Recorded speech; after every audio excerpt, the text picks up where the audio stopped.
Take us back to 2013, the second hole of the playoff with Adam Scott.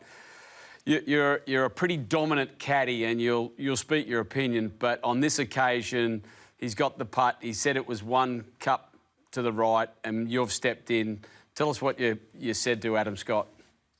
Yeah, look, I knew it was going to be the last hole. It was raining and it was overcast, and lightness was fading quickly. I realised it was going to be the last hole, and I thought it was a good opportunity to be a little bit more aggressive. So if you it went right back to the second shot. Adam wanted to hit a 7-iron there and keep it under the hole, just like Angel Cabrera did. It's the ideal position to leave it under the hole there. I talked him hitting what we called a 3/4 flighted 6. Get it back to the pin. Let's challenge this pin. I just felt it was good to challenge the pin. I thought, Adam would not be comfortable overnight thinking about he's got to come back to Augusta on Monday and, am I going to be the Masters champion? Am I not going to be the Masters champion? I don't think he'd sleep on that kind of thing, whereas Cabrera would have a cigar and a couple of bottles of wine, go to sleep and come back the next day like nothing had happened. So if you asked Adam what the best shot he's ever hit in his life, I know that he would tell you his second shot in the playoff hole there. And as we're walking up to the green, I know he's probably never had that putt before. Hadn't had, up until that point, he'd only had one or two, possibly two top 10 finishes at Augusta, and I believe he probably never had that putt.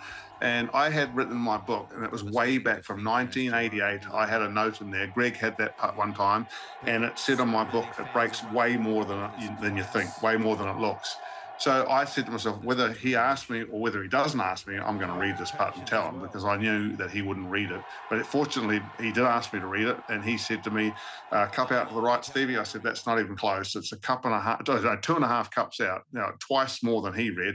And the funniest thing about the story was, obviously knocks the putt in and that, but the very first person I actually spoke onto my phone, not the first message, but the first person that I answered my phone to when I was driving back from the course was Greg Norman.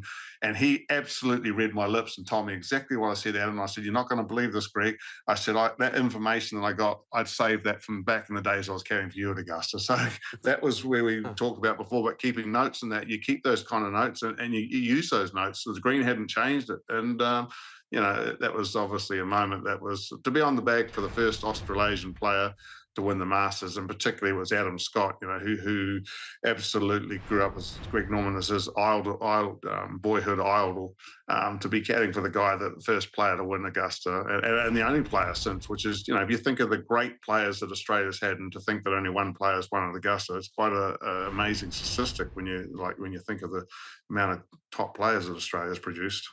Yeah, we still smile at that victory back in 2013.